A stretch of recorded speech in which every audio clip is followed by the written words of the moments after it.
ভিডিওটা দেখুন। নান্দেলে 4 গ্রুপের একাত্রায় জাতীয় বিপ্লব ও সংহতি দিবস পালিত। বিএনপির ঘোষিত প্রার্থীর মনোনয়ন পুনর্বিবেচনার দাবি। ময়মনসিংহের নান্দেলে বিএনপির 4 গ্রুপের একাত্রায় শুক্রবার 7 নভেম্বর জাতীয় বিপ্লব ও সংহতি দিবস পালিত হয়েছে। এ উপলক্ষে বিকালে নান্দেল উপজেলা বিএনপি, পৌর বিএনপি ও অঙ্গ সহযোগী সংগঠনের আয়োজনে এক বিশাল র্যালি উপজেলা সদরের প্রধান সড়ক প্রদক্ষিণ করে।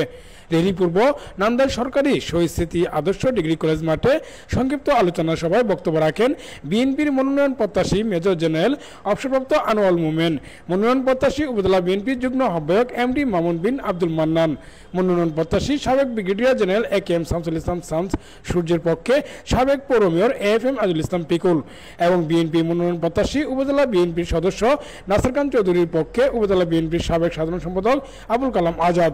এছাড়া অন্যান্যদের মাঝে বক্তব্য রাখেন উপজেলা বিএনপির যুগ্ম আহ্বায়ক উমর ফারুক নোমানি, যুগ্ম আহ্বায়ক আনোয়ার হোসেন মাস্টার, ময়মনসিংহ উত্তর জেলা যুবদলের সাধারণ সম্পাদক রবিউল করিম ভূঁইয়া বিপ্লব, উপজেলা ছাত্রদলের সাবেক সভাপতি আকরাম হোসেন ফেরদৌস প্রমুখ। উক্ত র্যালি ও আলোচনা সভায় নান্দেলের বিএনপির 4 গ্রুপের নেতাকর্মীরা স্বতঃস্ফূর্তভাবে অংশগ্রহণ করে। উক্ত আলোচনা সভায় বক্তারা বলেন, নান্দেল আসনে যাকে বিএনপির প্রার্থী হিসেবে সম্ভাব্য মনোনয়ন দেওয়া হয়েছে তিনি 90% বিএনপির নেতাকর্মীকে বাদ দিয়ে একাংশ নেতাকর্মীকে নিয়ে কার্যক্রম চালাচ্ছেন বলে অভিযোগ করেছেন। তারা আরও বলেন, নেতাকর্মীদেরকে ঐক্যবদ্ধ না করায় আজ আমরা বিএনপির 4 গ্রুপ ঐক্যবদ্ধ হয়েছি। 4 জন নেতার মধ্যে যাকে পছন্দ তাকে বিএনপির মনোনয়ন দিলে দানের শীর্ষে বিজয় সুনিশ্চিত হবে। তাই নান্দেল আসনে মনোনয়ন পরিবর্তনে দলের হাইকমান্ডকে পুনর্বিবেচনা করার জন্য দৃঢ় আহ্বান জানিয়েছেন। অন্যথায় আগামী রোববার উপজেলা সদরে মানববন্ধনের ডাক দিয়ে তারা লাগাতার আন্দোলন চালিয়ে যাবেন বলে হুঁশিয়ারি দেন।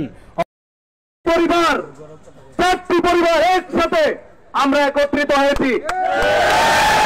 আমাদের একটাই কথা, নান্দেলে যারা বিএনপিতে বিগত দিনে নির্যাতিত নিপীড়িত হয়েছে আমাদের নেতা কর্মীরা তাদের মতামতের ভিত্তিতে নান্দেলের নমিনেশন দেওয়া হোক।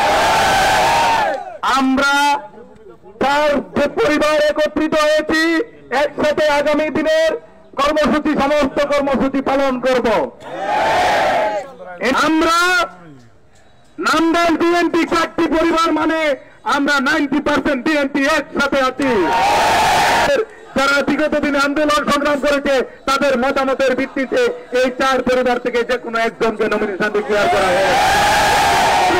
সর্বোচ্চ হাইকমান্ডের কাছে আমাদের নেতা তারেক রহমানের কাছে আমাদের আবেদন,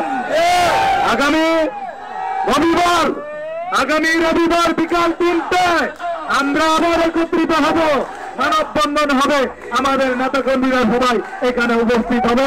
এখানে সবাই নির্যাতিত, কিন্তু নান্দেলের রাজনীতিতে কি আমরা দেখি, যাকে দায়িত্ব দেওয়া হইল উনি কাউকে দেখলেন না, যারা নির্যাতন করলো তাদের অনেককে কাছে দিলেন, আর নির্যাতিত দেওয়া হলো অবহেলিত। উনি একবারও নান্দেলের বিএনপিকে একত্রিত করার চেষ্টা করেন নাই। এটা কি ঠিক হলো? এর প্রতিবাদেই আজকে যখন সম্ভাব্য মনোনয়ন ঘোষণা করা হলো আমরা সবাই একত্রিত হয়েছি। আমরা এখানকার 90% বিএনপি, উনি একটু ক্ষুদ্র অংশ।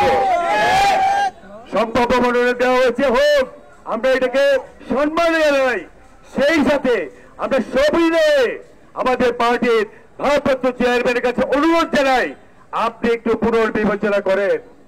আমরা বিএনপি পরিবার এক হয়েছি, আমরা যারা আর বাদ বাকি 4 জন আছি তাদের মধ্যে আপনারা যে কাউকে দেন